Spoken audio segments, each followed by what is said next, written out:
Shalom. All praises, blessings, glories, and honors to Yahweh Bahashem, Yahweh Shai Bahashem, Bracha Kodash, and double honors to my elder apostles and bishop elders of Great Millstone who told me this truth, as well as men of like mind.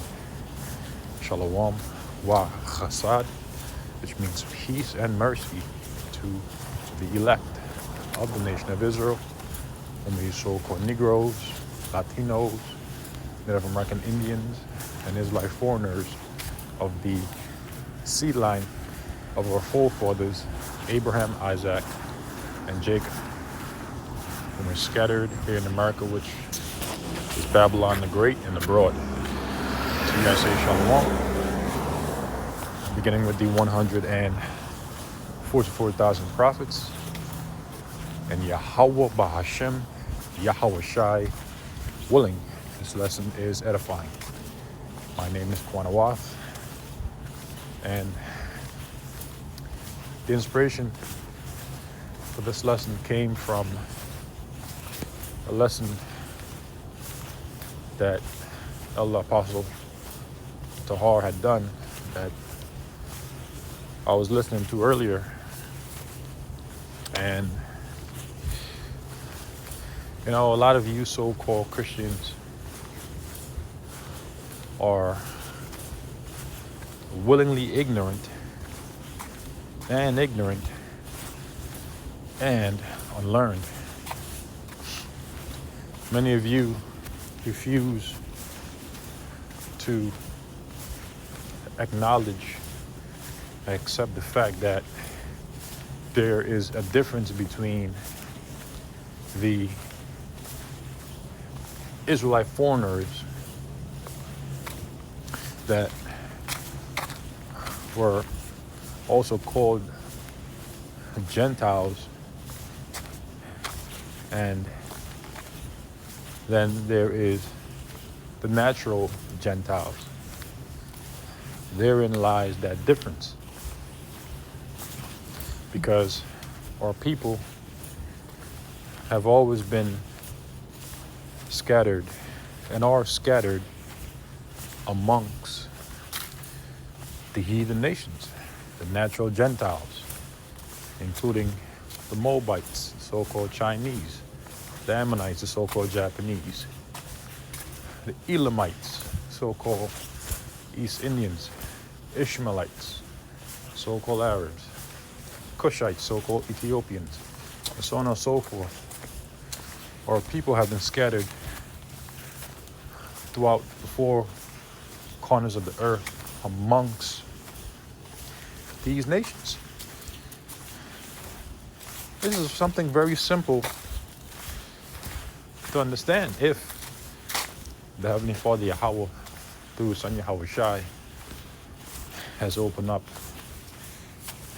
their spiritual eyes to see and to understand and accept that fact.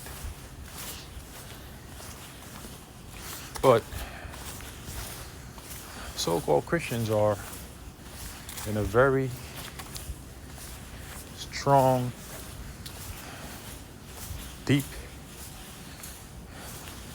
sleep state and illusion.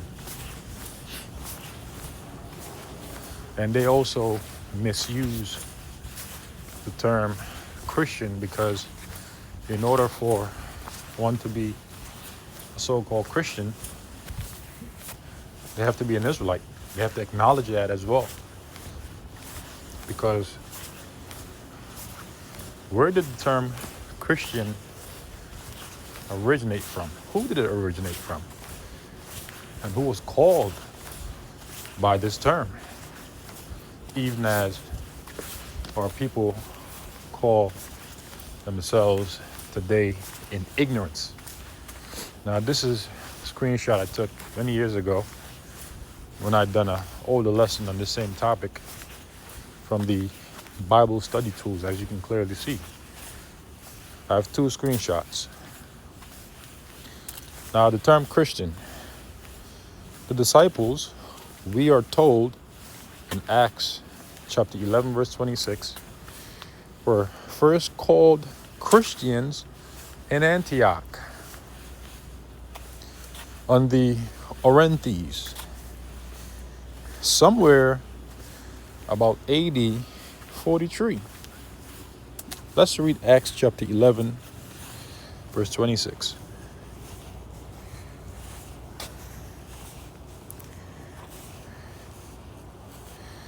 Acts chapter 11,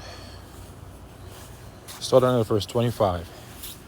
Then departed Barnabas to Tarsus. Tarsus is located in Cilicia. All right, a city of no mean, where the Apostle Paul was from, for to seek Saul. Before the Apostle Paul became known as the Apostle Paul, he was known as Saul. And when he had found him, he brought him unto Antioch. And it came to pass that the whole year they assembled themselves with the church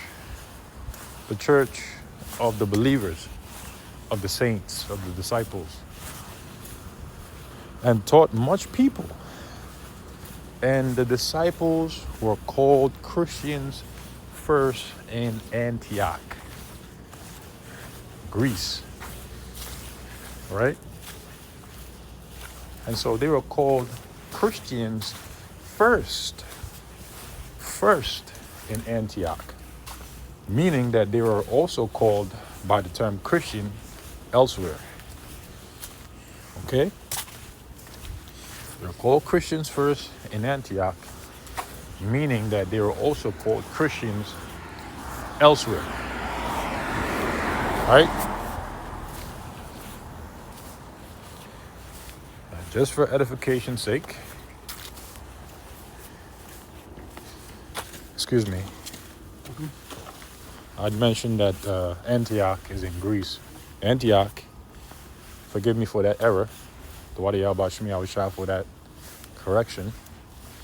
Antioch, a city in southern Turkey, near the Syrian border. Okay? A city in ancient Phrygia. So Antioch is a city in southern Turkey, a city in ancient Phrygia. Okay?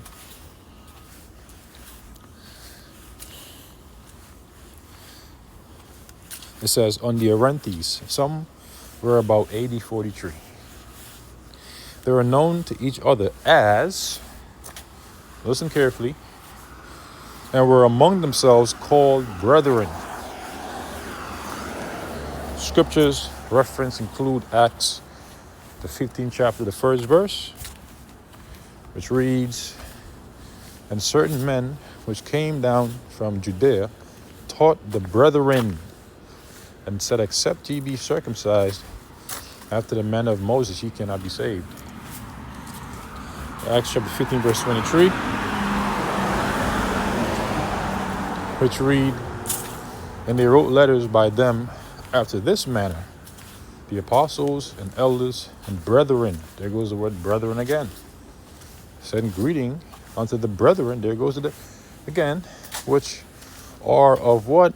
Of the Gentiles in Antioch and Syria and Cilicia. All right? So you had Israelites, you had brethren, you had believers, saints that were dwelling in these particular regions. In Antioch, in Syria, and in Cilicia.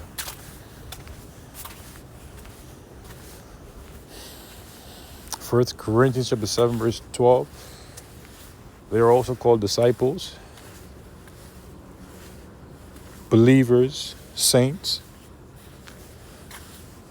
It says the name Christian, which in the only other cases where it appears in the New Testament, Acts chapter 26, verse 28, and 1 Peter chapter 4, verse 16, is used contemptuously, which that word means in a scornful way that shows disdain So that was actually a byword that was placed upon the believers, the saints, the brethren, the apostles who believed in Yahweh Shai, Hamashiach, Yahweh Bahashim Yahweh Shai.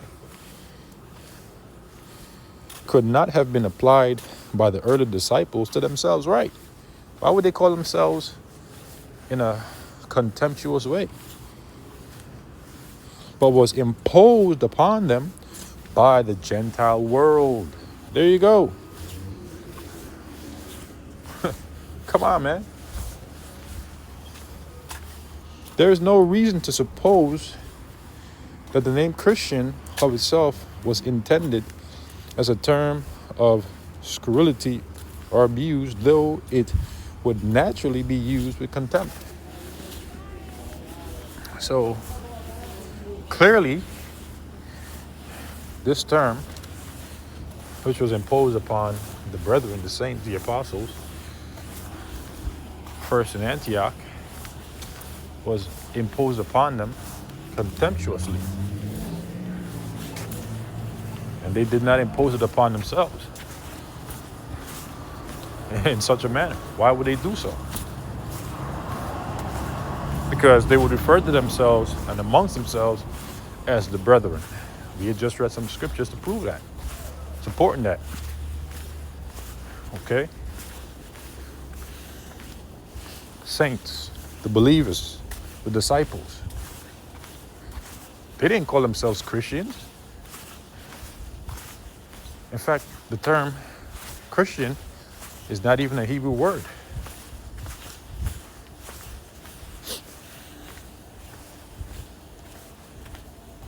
From the Easton's Bible Dictionary, Christian, the name given by the Greeks or Romans,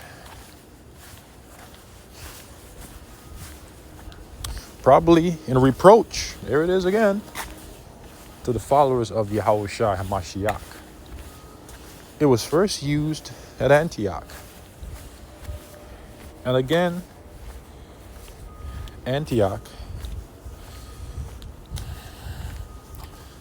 ancient Greek city in southern Turkey. So, actually, I was right. It was actually a part of the Greek Empire, part of Greece, but to be more specific, to be more technical, it was an ancient Greek city in southern Turkey. Okay? And Turkey was known as Asia Minor. Antioch, under Orestes, was a Hellenistic Greek city founded by Seleucus I Nicator in 300 BC. Seleucus I Nicator was the grandfather of Antiochus IV Epiphanes, or Antiochus IV Epiphanes. He was one of the four major Diadici of Alexander the Great, because he had many generals. All right. In fact, you had 5 of them, but they had infightings and they had wars. And then you had 4 of them that was left: Cassander, Lysimachus, Ptolemy, and Seleucus. And I believe Antigonus was the other one, but he got put to flight because they had infightings amongst themselves, which were known as the Syrian Wars, which there were a series of 6 Syrian wars. Okay? It's a lot of history. I haven't myself went over the history in quite some time, so always when I'll go back over that to brush up on my on the history. All right, it's beautiful history to know, great important history to know, because it's a part of the history of the scriptures. One of the most important Greek cities of the Hellenistic period. It served as a capital of the Seleucid Empire and later as regional capital to both the Roman and Byzantine Empire. Byzantium. whose capital was Constantinople. Which, by the way, the term Byzantine means backwards. Why did they call it the Byzantine Empire? Because niggas was ruling, Jake was ruling. During the Crusades, Antioch served as the capital of the Principality of Antioch, one of the 4 Crusader states that were founded in the Levant, around that region in the land of Israel, the Fertile Crescent. That's just another name for the Levant. See, this is why the elder apostle Torah always, and the rest of the elder apostles, always stress the importance of looking up maps, because it's very important to know.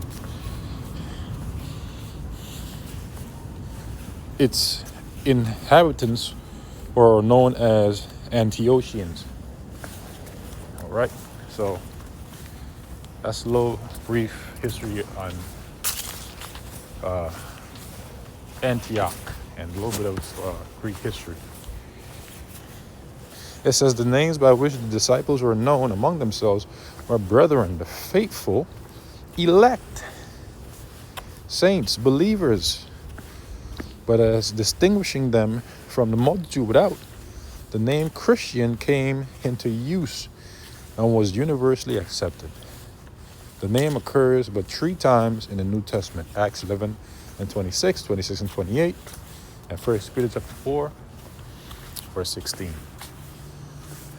So, what the hell is your problem, you Christians out there? You unlearned, you willingly unlearned, hard-headed Israelites, man. What the fuck is your problem, man?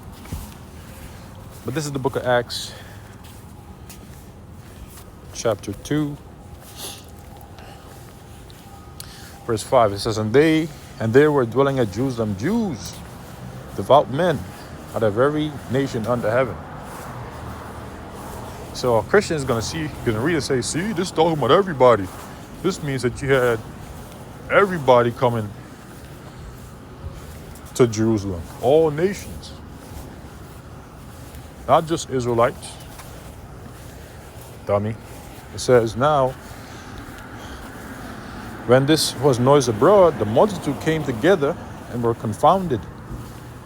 Why? Because that every man heard them speak in his own language. And they were all amazed and marveled, saying one to another, behold, are not all these which speak Galileans? So are not all these that are speaking Galileans? And how hear we every man in our own tongue? So how is it that we are hearing every man speaking in our own tongue, in our own native language? Because these Israelites were raised amongst the Gentile nations. So obviously, they picked up on their language. These were known as Hellenistas. All right? There's a big difference between a Hellen and a Hellenistas. Big difference. And I'll leave that up to you. Do the research on that. Because plenty of videos have been done, especially by the elder apostles and the bishop elders and brothers, breaking the mysteries of the Gentiles down into the Israelites. It says, and how hear we every man in our own tongue, wherein we were born? Parthians and Medes and Elamites, and dwellers in Mesopotamia, and in Judea and Cappadocia, in Pontus and Asia, Phrygia, Pamphylia, in Egypt. So yeah, there's Israelites coming from all over Asia Minor, all over Syria, from Syria, all those regions, and parts of Libya, about Cyrene, and strangers of Rome, Jews and proselytes. Cretes and Arabians, we do hear them speak in our tongues the wonderful works of Yahweh Bahashim Yahushai. And so with that, I will conclude this lesson. I pray that it was edifying to the elect of the nation of Israel. And I'll catch you all, Lord's willing, in the next lesson. Shalom.